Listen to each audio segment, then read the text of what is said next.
Welcome back to another episode. And today, what I want to talk about is the election results. I know it's been about a week since the election in 2021, but I want to talk about Virginia and New Jersey. Virginia elected a Republican governor, and the New Jersey has kept their Democrat governor. And I want to weigh in on what does that mean. Now, um, the problem I see with this kind of thing is that both parties want to take the political temperature of the entire nation based off of a one state's race or a hotly contested race. My problem with that is the United States in a whole is not the same as Virginia or New Jersey individually. They are very important parts of the Union, but at the same time, if you would compare New Jersey's culture to my home state of Kentucky, the cultures are very different, is what I'm trying to say. And in fact, I would say there's several cultural differences between New Jersey and Virginia as well. It shouldn't be ignored or blown off as not something important, but for both parties to just absolutely dive in and try to sit and for weeks and possibly months after the results try to dissect and what does it mean and blah blah blah. While it shouldn't be disregarded as uh, not unimportant, it isn't a necessarily a guarantee of how the midterm elections will go next year or how the presidential election will go um, in 2024. Now, I will admit this. In the past, as a younger man, I would get swept up in that, and because I was pretty heavy into one of the political parties at that time, and I'd be like, "Oh, rah, rah, rah," look at this, and all that. And my background was an extreme fundamentalist right wing Republican, and that's how I was raised. And so, as a child and younger man, I tended to slant that way. I would like to think that I try to weigh all the options at this point. But again, like I've said in previous episodes, I'm a registered independent because both parties have made me ill in the past. So, and continue to do so. Um, so, what do I think is going on? Well, the Virginia race obviously went to the Republican, and which was surprising to me because the political landscape of Virginia seems to have shifted from red to blue in the last few years. Um, a source of mine, which is very credible, um, has lived around the D.C. area and has um, made mention to me that Virginia's political shift has been because D.C. is so crowded and the cost of living up there is so um, high that people cross the Potomac River into Virginia and take up residence there, even though they work in Washington D.C. Which I get it. I mean, I understand. Excuse me. Battling a cold. Anyway, the I can say this because I live in a different city from where I work. I think a lot of people in rural America do. So I don't drive that far. I'm not going to drive that far because as the older I get, the more ornery and lazy I get, and spending a lot of time on the road kind of gets on my nerves after a while, after a certain point. So blah blah blah. That's a little bunch of useless information there for you about me. Um, but yes, I think that it shouldn't be disregarded.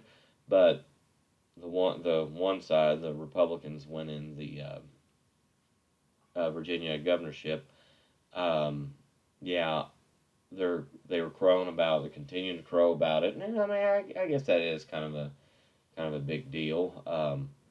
But to say that is an indicator of how the midterm elections and the um, presidential election is going to go, I wouldn't go that far.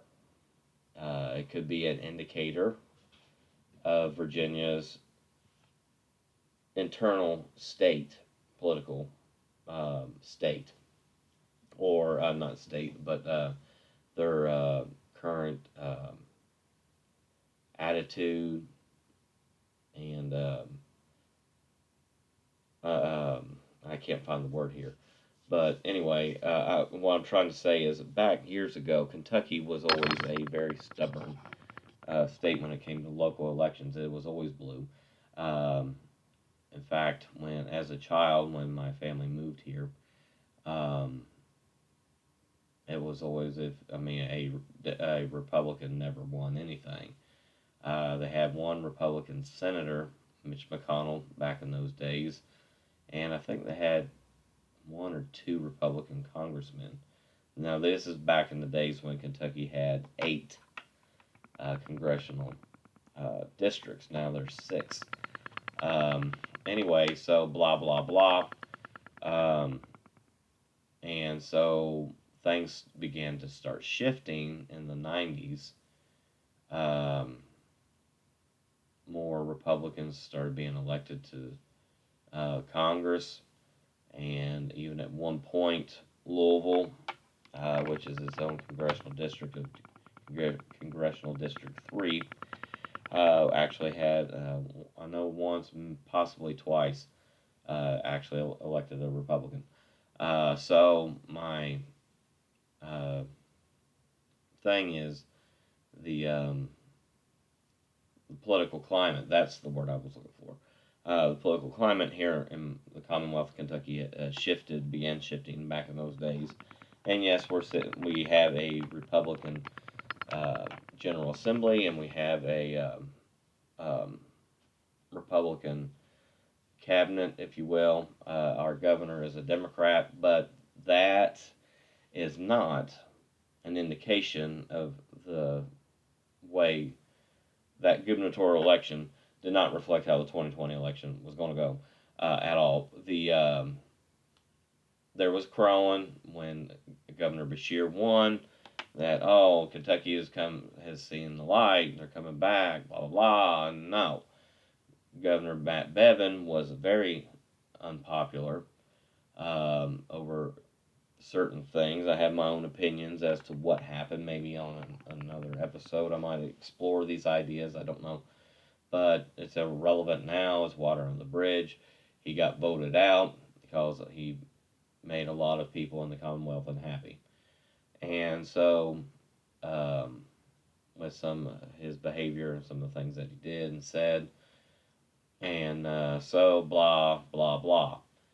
And but with all that crowing going on, I rolled my eyes at it because I'm like, you're saying, the governor seat was that, and I believe it was Secretary of State. I might be wrong on that one. That stayed in Democrat hands. Everything else went to the Republicans, and so I think it's naive and premature to say, that the political climate in Commonwealth of Kentucky is shifting back to the blue because it hasn't done it yet.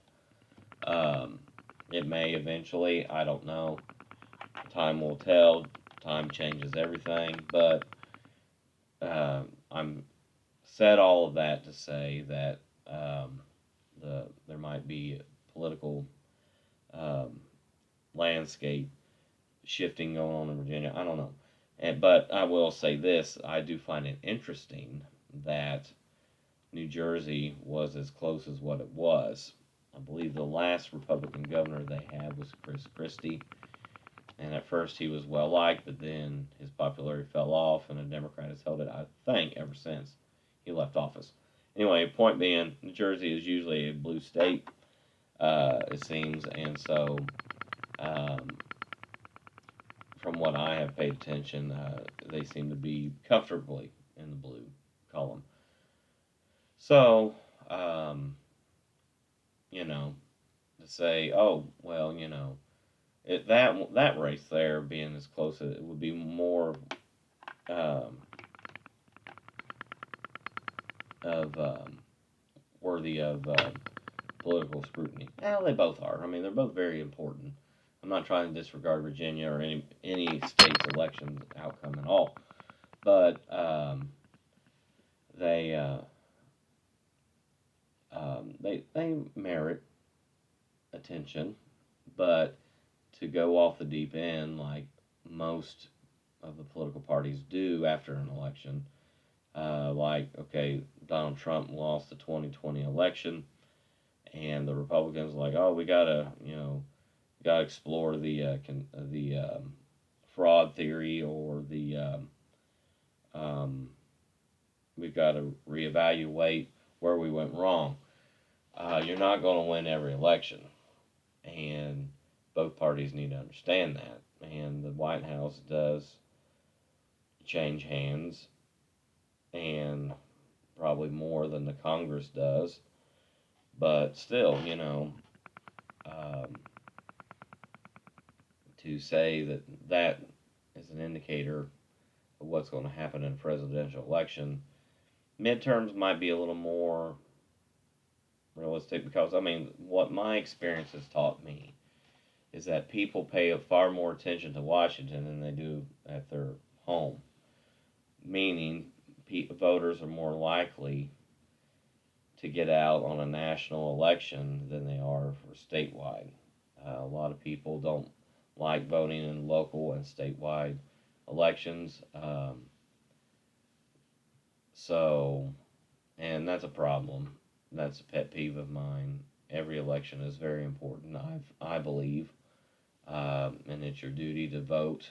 I believe I've only missed one election, and that was because of work situations. I should have voted absentee, but I couldn't foreseen at that time that I was going to be have to work extra hours, and so I didn't get the vote. Anyway, the um,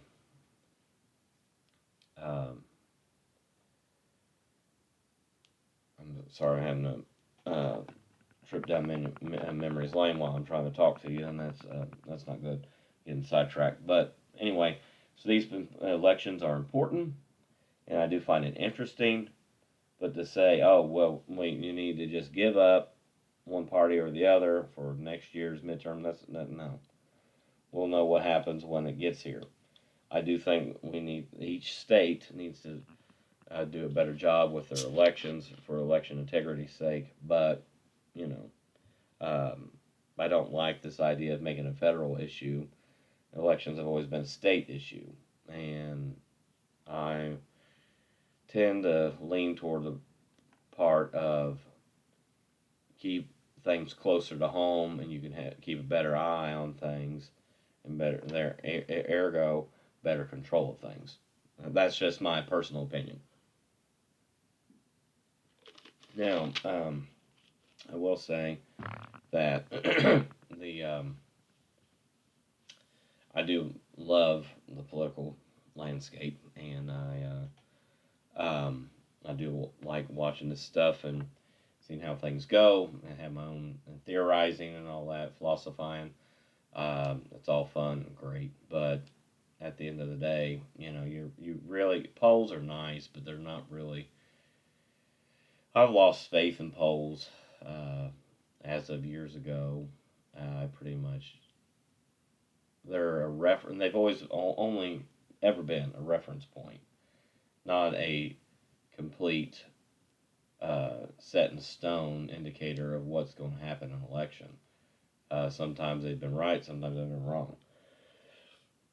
So anyway, I won't be on here much longer because I've got a cold. Not to be quite frank, I don't feel good.